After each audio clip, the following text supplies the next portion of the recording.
Hello everyone, विश्व classes में आपका स्वागत है। आज मैं आपका अगला चैप्टर स्टार्ट करूंगा क्लास 10th में, जिसका नाम है वैद्युत धारा का चुंबकीय प्रभाव। क्या होता है वैद्युत धारा का चुंबकीय प्रभाव? बड़ा सिंपल सा है। देखिए, मैं आपको एक बात बता दूं, यदि आपने फिजिक्स को समझने की कोशिश की तो वो आपको बहुत आसान लगेगी, और यदि आपने रटने की कोशिश की तो आपको फिजिक्स जीवन भर डराएगी और आप कभी उसको सीख नहीं पाएंगे। ठीक है, तो सबसे पहले हम समझेंगे कि वैद्युत धारा का चुंबकीय प्रभाव होता क्या है। जिस प्रकार से हम लोगों ने किसके बारे में पढ़ा था, वैद्युत धारा के ऊष्मीय प्रभाव के बारे में पढ़ा था, जिसमें मैंने आपको बताया था कि यदि किसी तार में हम वैद्युत धारा को प्रवाहित करते हैं तो वो तार गर्म होने लगता है, यानी कि वैद्युत धारा के कारण वो तार गर्म होने लगता है, और इसी को हम कहते हैं वैद्युत धारा का ऊष्मीय प्रभाव। इसके पीछे क्या वजह होती है वो भी मैंने आपको बताई थी कि प्रतिरोध के कारण होता क्या है कि जो वैद्युत ऊर्जा होती है वो लगातार ऊष्मा में बदलती रहती है। तो जिस प्रकार से वैद्युत धारा का ऊष्मीय प्रभाव हमने पढ़ा, वैसे ही हम पढ़ेंगे वैद्युत धारा का चुंबकीय प्रभाव। देखिए क्या है, होता क्या है कि अगर हम एक तार ले लेते हैं और इस तार में धारा प्रवाहित कर देते हैं। ठीक है, यानी अब ये कैसा तार हो गया? ये हो गया धारावाही तार, यानी एक ऐसा तार जिसमें धारा प्रवाहित हो रही है। तो अगर हम किसी तार में धारा प्रवाहित कर देते हैं तो देखने में क्या आता है, तो हमें ये पता चलता है, इसके प्रयोग किए जाते हैं कि तार के चारों ओर क्या उत्पन्न हो जाता है? चुंबकीय क्षेत्र उत्पन्न हो जाता है। ठीक है, क्या उत्पन्न हो जाता है? चुंबकीय क्षेत्र, और इसी को हम कहते हैं वैद्युत धारा का चुंबकीय प्रभाव। तो वैद्युत धारा का चुंबकीय प्रभाव क्या है? किसी चालक तार में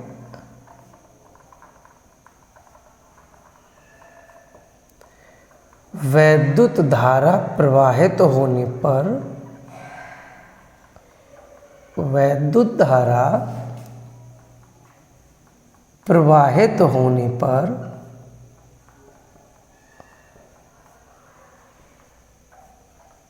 तार के चारों ओर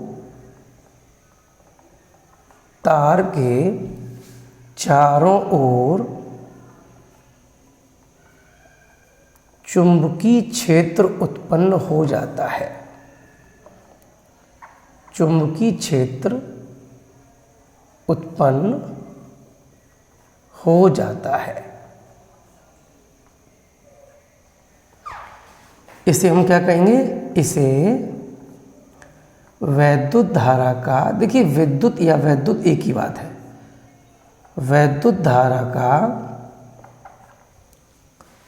चुंबकीय प्रभाव कहते हैं। चुंबकीय प्रभाव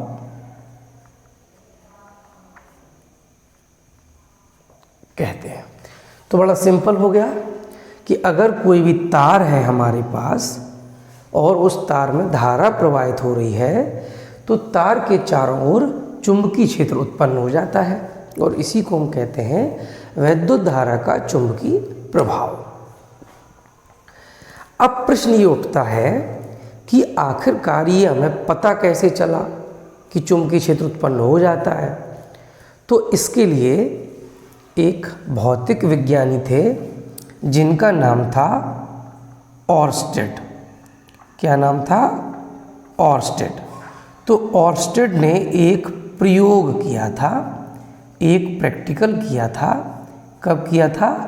इन 1820, यानी कि सन 1820 1920 में इन्होंने एक प्रैक्टिकल किया। क्या प्रैक्टिकल किया देखिएगा। जैसे मान लेते हैं कि ये एक बैटरी है। क्या है? बैटरी। और इस बैटरी के द्वारा किसी प्रतिरोध में क्या प्रवाहित की जा रही है? धारा प्रवाहित की जा रही है। तो ये हो गया बैटरी का एनोड, ये हो गया बैटरी का कैथोड, ये हो गया प्रतिरोध। तो ये हो गया आपका एक पॉइंट हमने मान लिया ए और ये एक पॉइंट हमने मान लिया बी। तो तार ये हो गया ए बी। इसी तार में एक प्रतिरोध भी जुड़ा हुआ है। प्रतिरोध से मतलब होता है कोई उपकरण जो उस वैद्युत ऊर्जा को खर्च करे। अगर प्रतिरोध नहीं होगा तो हमने आपको लास्ट चैप्टर में पढ़ाया हुआ है कि करंट I इक्वल्स टू क्या होता है?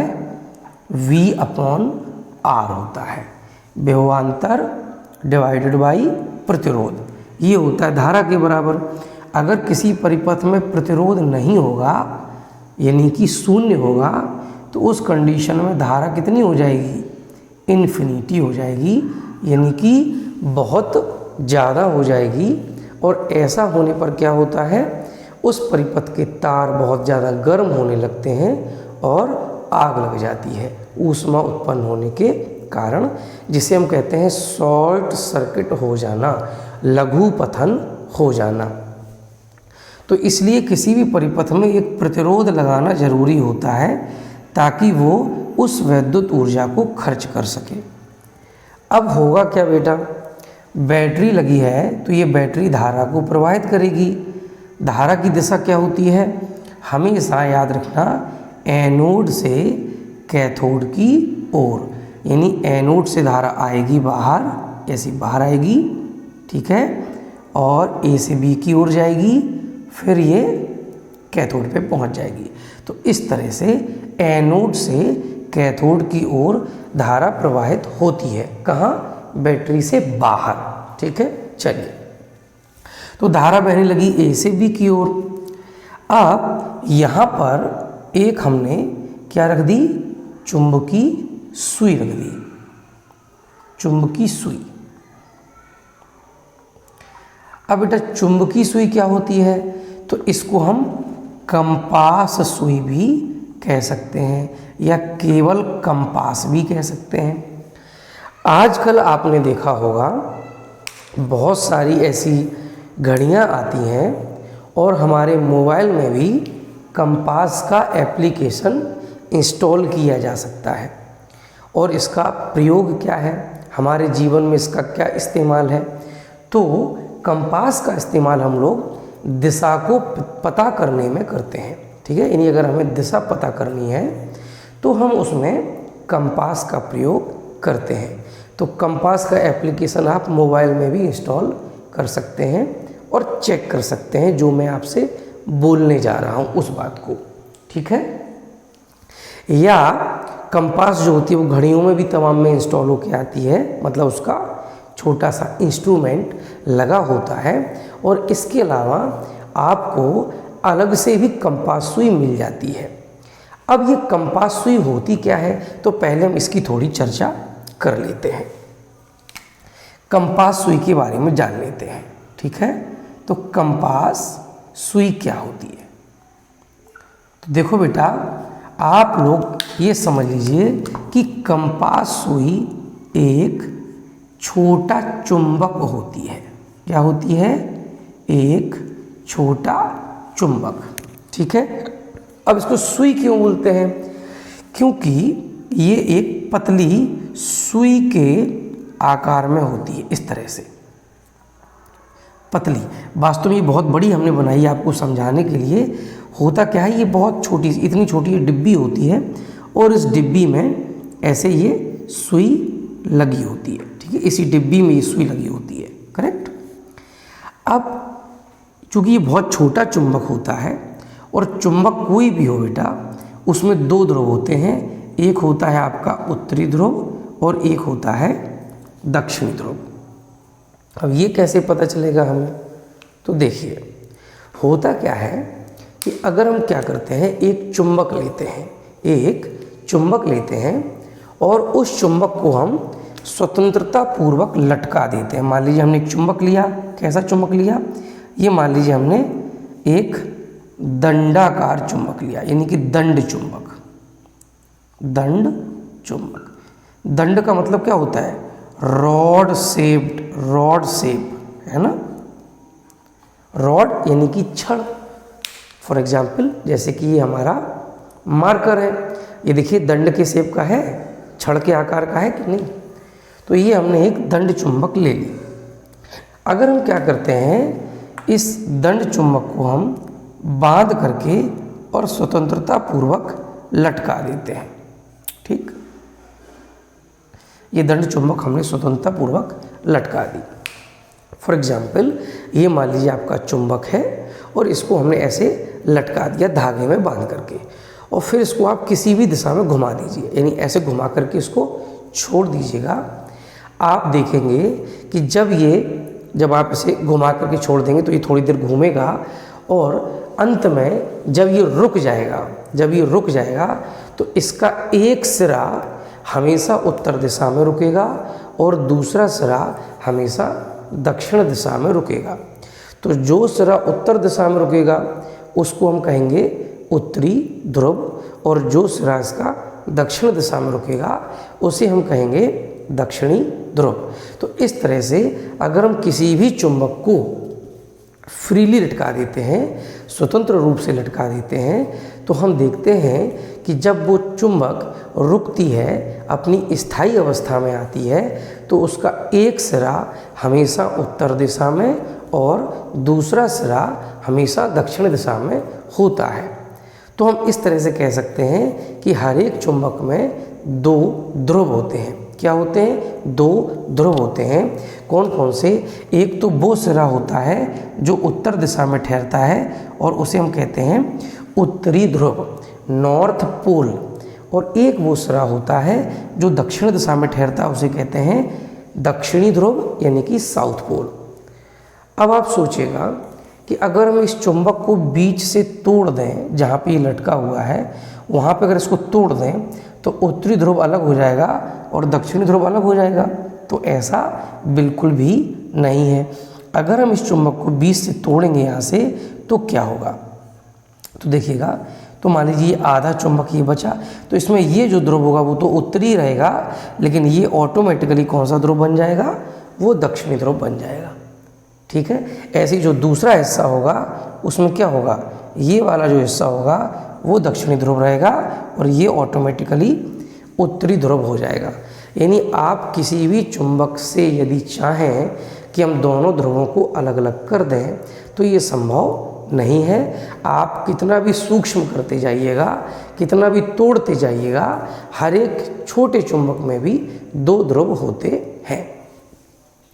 तो हमने आपसे कहा कि जो कंपास सुई होती है वो एक छोटा चुंबक होती है, तो इसमें भी दो ध्रुव होते हैं। तो एक होता है आपका उत्तरी ध्रुव और एक होता है दक्षिणी ध्रुव। अभी हमने आपको एक बात बताई कि बेटा होता क्या है कि आप चुंबक को लटकाने के बाद किसी भी दिशा में घुमा दो, लेकिन जब वो ठहरेगी तो हमेशा उत्तर दक्षिण दिशा में। मतलब मेरा ये है कि अगर मान लीजिए मैंने चुंबक को ऐसे घुमा करके ऐसे लटका दिया, ठीक, और ये मान लीजिए उत्तर दिशा है और ये दक्षिण दिशा है, तो ये बाद में घूम करके ऑटोमेटिक ये उत्तर दिशा में ठहर जाएगा और ये सिरा दक्षिण दिशा में ठहर जाएगा। यानी ये चुंबक घूमती है। और बेटा ये आप नोट कर लीजिएगा कि किसी भी वस्तु को यदि आप घुमाना चाहते हैं तो उसके लिए आपको क्या लगाना पड़ेगा, बल युग्म लगाना पड़ेगा या बल आघूर्ण लगाना पड़ेगा। बल आघूर्ण और बल युग्म में थोड़ा सा अंतर होता है। क्या अंतर होता है, देखिए, जैसे जब आप दरवाजे को खोलते हैं या बंद करते हैं तो दरवाज़ा भी घूमता है, तो उस स्थिति में आपने दरवाजे पर क्या लगाया, बल आघूर्ण लगाया। यानी क्या हुआ, जो दरवाज़ा है उसका एक जो किनारा है वो फिक्स होता है, वहाँ पे कब्जे लगे होते हैं तो वो फिक्स होता है, और दूसरे किनारे को हम बल लगा करके घुमा सकते हैं, तो ये बनता है बल आघूर्ण। लेकिन जो बलयुग्म होता है उसके लिए क्या होता है, आप दोनों दिशाओं में समान बल लगाते हैं, यानी समान बल लगाते हैं विपरीत दिशाओं में। जैसे टोंटी का खोलना, हैंडल का घुमाना, स्टीयरिंग को घुमाना, ये सब मैंने आपको उस दिन बताया भी था। तो बलाघूर्ण भी घुमा देता है वस्तु को और बलयुग्म भी घुमा देता है। तो ये चुंबक घूम रही है ना, इसका मतलब चुंबक पर क्या लग रहा है, बल युग्म लग रहा है। और ये बलयुग्म क्यों लग रहा है, आखिरकार ये उत्तर दक्षिण दिशा में क्यों ठहर रही है, तो बेटा बलयुग्म इसलिए लग रहा है क्योंकि हमारी पृथ्वी एक चुंबक के समान व्यवहार करती है। हमारी पृथ्वी का भी एक चुंबकीय क्षेत्र होता है, और चुंबकीय क्षेत्र में जब कोई दूसरा चुंबक रखा जाता है तो उस चुंबकीय क्षेत्र के कारण चुंबक पर एक बलयुग्म आरोपित होता है जो उसको एक निश्चित दिशा में घुमा देता है। मैं फिर से बोल रहा हूँ, ध्यान से सुनिएगा। होता क्या है, हमारी पृथ्वी एक चुंबक के समान व्यवहार करती है। ये बात हमें कैसे पता चल रही है, ये बात हमें इसलिए पता चल रही है क्योंकि जब भी हम स्वतंत्रता पूर्वक किसी चुंबक को लटकाते हैं तो वो हमेशा उत्तर दक्षिण दिशा में ठहरती है। ये प्रयोग इस बात को सिद्ध करता है कि उस चुंबक पर बलयुग्म लगता है और इसीलिए वो एक निश्चित दिशा में ठहर जाता है।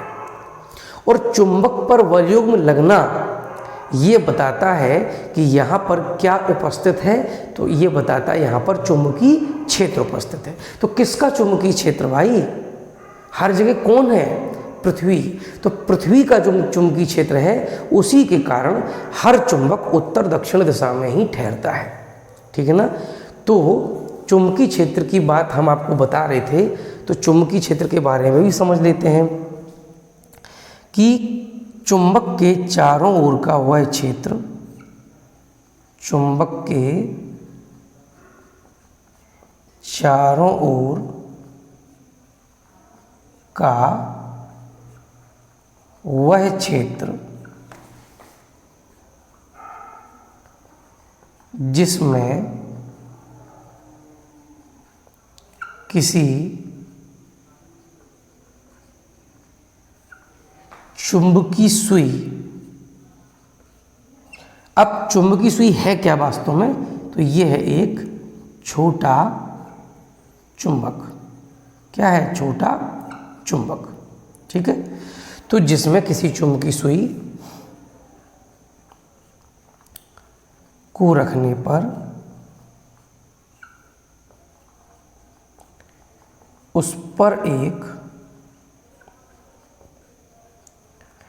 बलयुग्म आरोपित होता है,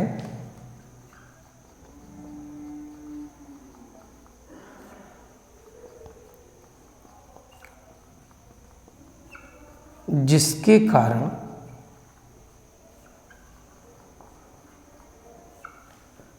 सुई एक निश्चित दिशा में ठहर जाती है, एक निश्चित दिशा में ठहर जाती है, ठीक है। तो चुंबक के चारों ओर का वह क्षेत्र, ये किसकी बात बता रहा हूँ मैं आपको, चुंबकीय क्षेत्र की, यानी कि मैग्नेटिक फील्ड, मैग्नेटिक फील्ड, इसकी बात मैं आपको बता रहा हूँ। तो चुंबक के चारों ओर का वह क्षेत्र जिसमें यदि हम क्या करते हैं, कोई चुंबकीय सुई रख देते हैं, यानी कि छोटा सा चुंबक लटकाते हैं, तो वो हमेशा उस पर क्या लगेगा, एक बलयुग्म लगेगा, जिसके कारण वो एक निश्चित दिशा में ठहर जाएगी। तो बेटा होता क्या है कि चुंबक का एक निश्चित दिशा में ठहरना ये बताता है कि यहाँ पर चुंबकीय क्षेत्र उपस्थित है, और किसका, पृथ्वी का, ठीक। चलिए, तो अगर हमें ये पता करना हो कि कहीं पर चुंबकीय क्षेत्र है कि नहीं, तो उसके लिए सिंपली करना क्या है, आप चुंबकीय सुई को रख दीजिए। अगर चुंबकीय सुई हर बार घूम करके एक निश्चित दिशा में ठहर रही है, तो इसका मतलब क्या है कि वहाँ पर चुंबकीय क्षेत्र मौजूद है। अब जहाँ पर कोई चुंबकीय क्षेत्र नहीं होगा, वहाँ पर किसका चुंबकीय क्षेत्र होगा, पृथ्वी का। भाई पृथ्वी का चुंबकीय क्षेत्र पूरी पृथ्वी पर मौजूद है ना, तो आप कहीं पर चुंबकीय सुई रखेंगे तो वो हमेशा उत्तर दक्षिण दिशा में ठहरेगी। लेकिन यदि चुंबकीय सुई उत्तर दक्षिण दिशा के अलावा किसी अन्य दिशा में ठहरने लगे तो समझ जाओ कि वहाँ पर किसी दूसरे चुंबक का चुंबकीय क्षेत्र मौजूद है। ठीक है ना। तो अब आप बात करते हैं हम लोग किसकी, ऑर्स्टेड के प्रयोग की, जो उन्होंने 1820 में किया था। तो उन्होंने क्या किया, एक सेल लिया या बैटरी ली और उसके द्वारा उन्होंने एक तार में धारा प्रवाहित की। बल्कि उन्होंने पहले प्रवाहित नहीं की, पहले क्या लगा दी, एक कुंजी लगा दी, यानी स्विच लगा दिया। ठीक है ना। स्विच ऑफ करेंगे तो धारा नहीं बहेगी, स्विच को ऑन कर देंगे तो धारा बहेगी। तो अभी मैंने ऑफ कर रखा है और यहाँ पर क्या रख दी, एक चुंबकीय सुई, एक चुंबकीय सुई। तो बेटा हुआ क्या, ये चुंबकीय सुई का ये हो गया उत्तरी ध्रुव, ये हो गया दक्षिणी ध्रुव। तो जब इस तार में कोई धारा नहीं बह रही थी तो ये देखने में आया कि जो चुंबकीय सुई होती है ना, उसका एक सिरा हमेशा उत्तर दिशा में और दूसरा सिरा हमेशा दक्षिण दिशा में ठहरता है। इसका मतलब ये हुआ कि यहाँ पर सिर्फ पृथ्वी का चुंबकीय क्षेत्र सक्रिय है और कोई दूसरा चुंबकीय क्षेत्र नहीं है। लेकिन जैसे ही इस कुंजी को बंद किया, जैसे ही परिपथ जोड़ा, वैसे ही क्या होगा, इसमें धारा बहेगी ए से बी की ओर। और जैसे ही धारा बही, क्या देखने को आया कि ये उत्तरी ध्रुव कहाँ घूमने लगा, इस साइड घूम गया, और दक्षिणी ध्रुव इस साइड घूम गया, और हमारी जो सुई थी वो अब इस तरह से हो गई।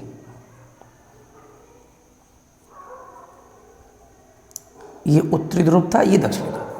तो जो पहले ये उत्तर दिशा में ठहरी थी और दक्षिण दिशा में, अब क्या हुआ, इसका उत्तरी ध्रुव घूम गया ऐसे बाईं तरफ और दक्षिणी ध्रुव दाईं तरफ, ये घूम गया। तो बेटा इसका घूमना, इस सुई का घूम जाना क्या बता रहा है, ये सुई कब घूमी, जब इसमें धारा प्रवाहित हुई। और सुई का घूमना ये क्या बता रहा है कि सुई पर क्या लगा, एक वलयुग्म लगा, और वलयुग्म के कारण ही सुई एक निश्चित दिशा में घूम गई। और वलयुग्म लगा है मतलब यहाँ पर क्या है, चुंबकीय क्षेत्र उत्पन्न हो गया है। और उसका कारण क्या है, कारण है तार में धारा का प्रवाहित होना। उन्होंने क्या किया, इस बैटरी के जो पोल हैं, जो एनोड कैथोड है, इनको चेंज कर दिया। चेंज करने का मतलब, अब उन्होंने क्या किया, इधर जोड़ दिया कैथोड और इधर जोड़ दिया एनोड। ये एनोड हो गया, ये कैथोड हो गया। तो अब क्या होगा, धारा हमेशा एनोड से कैथोड की ओर, इन धारा की क्या होगी, दिशा बदल जाएगी। अब धारा की दिशा होगी बी से ए की ओर, पहले थी ए से बी की ओर, अब हो गई बी से ए की ओर। जैसे ही उन्होंने धारा की दिशा को पलटा, वैसे फिर उन्हें एक चीज़ देखने को मिली, क्या, कि ये जो सुई ऐसे घूमी थी, अब ये सुई ऐसे ना घूम के बल्कि कैसे घूम गई, अब ऐसे घूम गई, ऐसे। यानी उत्तरी ध्रुव अब नीचे की ओर और दक्षिण ध्रुव ऊपर की ओर। यानी कि अब पहले सुई ऐसे घूमी थी, अब सुई ऐसे घूम गई।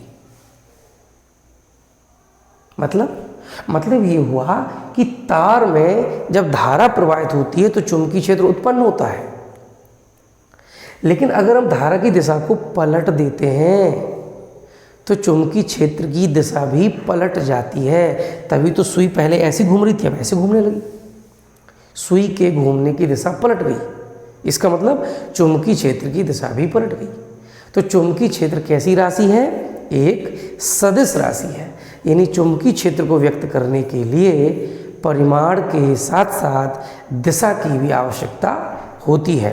तो ऑर्स्टेड का ये जो प्रयोग है वो ये साबित करता है कि यदि किसी तार में धारा प्रवाहित होती है तो उस तार के चारों ओर चुंबकीय क्षेत्र उत्पन्न हो जाता है। मतलब ये चुंबकीय सुई यहाँ रखो चाहे यहाँ रखो, कहीं भी रखो, इसमें क्या होता है, ये घूमती ही घूमती है। यानी ये विक्षेपित हो जाती है। घूमने का मतलब विक्षेपित हो जाना, अपनी स्थिति को बदल लेना। ठीक है। तो जब भी हम किसी धारावाही तार के समीप किसी चुंबकीय सुई को रखते हैं तो वो विक्षेपित हो जाती है, और यह साबित करती है या सिद्ध करता है क्या, कि धारावाही तार के चारों ओर चुंबकीय क्षेत्र उत्पन्न हो जाता है, यानी कि वैद्युत धारा का चुंबकीय प्रभाव। क्लियर हुआ। चलिए, अब एक बात आती है कि सर ये कैसे पता चला कि अगर धारा ए से बी की ओर बहेगी तो सुई ऐसे घूमेगी, और BC एक की ओर बहेगी तो ऐसे घूमेगी। तो इसके संबंध में एक और नियम है जो किसने दिया है, जो दिया था एम्पियर महोदय ने। एक वैज्ञानिक थे जिनका नाम था एम्पियर, और उन्हीं के नाम पे वैद्युत धारा का मात्रक भी होता है एम्पियर। तो एम्पियर ने एक नियम दिया है जिसे हम कहते हैं एम्पियर के तैरने का नियम, और हम इस नियम के द्वारा ये पता कर सकते हैं कि हमारी सुई किस दिशा में घूमेगी, उसका उत्तरी ध्रुव किस दिशा में घूमेगा। तो हम समझ लेते हैं एम्पियर के तैरने का नियम।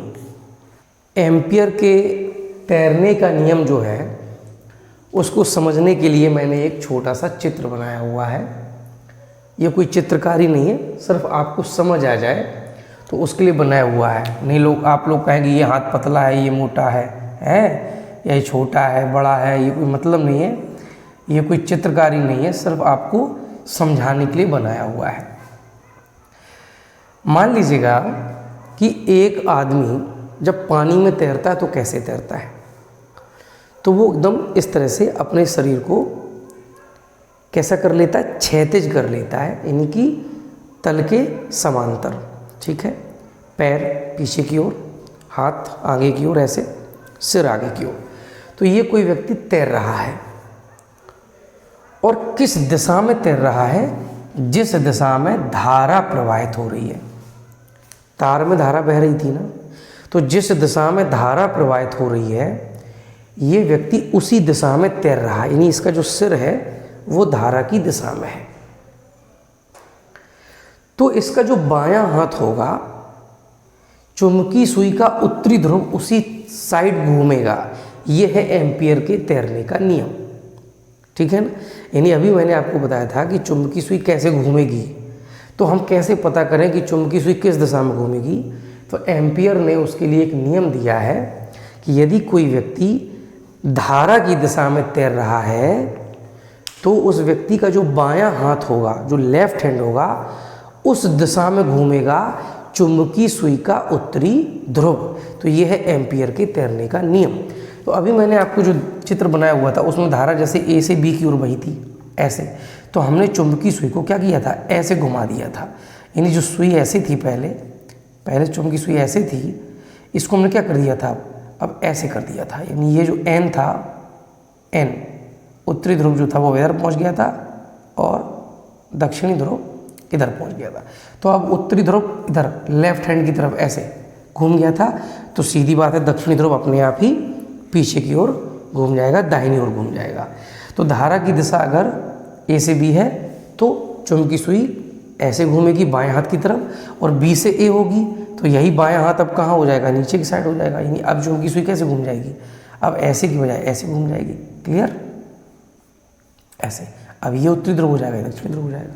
तो ये है एम्पियर के तैरने का नियम। ठीक है ना, कोई बहुत खास नहीं है ना, कोई बहुत ज़्यादा इम्पोर्टेंट है, बस आपका समझना ज़रूरी है। मैंने अभी आपको चुंबकीय क्षेत्र का जो कंसेप्ट है कि चुंबकीय क्षेत्र असल में होता क्या है उसके बारे में समझाया था कि क्या होता है। चुंबकीय क्षेत्र जो होता है एक ऐसा क्षेत्र होता है जिसमें यदि हम चुंबकीय सुई को रखते हैं तो चुंबकीय सुई पर क्या होता है, एक वलयुग्म लगता है, एक वलयुग्म आरोपित होता है जो उसको घुमा करके, अगर वलयुग्म लगेगा ना तो वस्तु घूमेगी, तो वो वलयुग्म क्या करता है, चुंबकीय सुई को घुमा देता है, कहाँ, एक निश्चित दिशा में। तो ऐसे क्षेत्र को हम कहते हैं चुंबकीय क्षेत्र। तो कोई भी चुंबक जब रखा जाता है तो उसके चारों ओर एक चुंबकीय क्षेत्र उत्पन्न हो ही जाता है। तो हम चुंबकीय क्षेत्र के बारे में ऐसे भी कह सकते हैं क्या, कि किसी चुंबक के चारों ओर का वह क्षेत्र जिसमें उसके चुंबकीय प्रभाव का आभास हो सके, है ना, यानी उसको अनुभव किया जा सके, तो उसको हम कहेंगे चुंबकीय क्षेत्र। किसी चुंबक के चारों ओर का वह क्षेत्र जिसमें उसके चुंबकीय प्रभाव का अनुभव किया जा सके, उसे हम क्या कहेंगे, चुंबकीय क्षेत्र। तो हम ऐसे भी कह सकते हैं। एक परिभाषा तो मैंने आपको लिखवा दी है, चुंबक के चारों ओर का वह क्षेत्र जिसमें किसी चुंबकीय सुई को रखने पर उस पर एक वलयुग्म आरोपित होता है जो उस सुई को एक निश्चित दिशा में घुमा देता है। ये भी चुंबकीय क्षेत्र की परिभाषा है। या आप ऐसे कह सकते हो कि किसी चुंबक के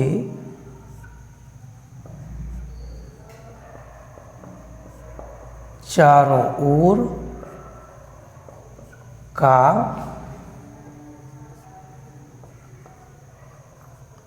वह क्षेत्र जिसमें उस चुंबक के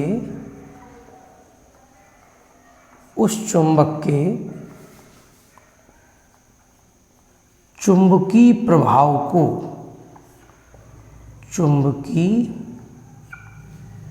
प्रभाव का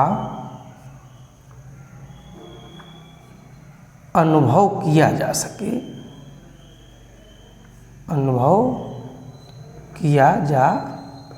सके चुंबकीय क्षेत्र कहलाता है।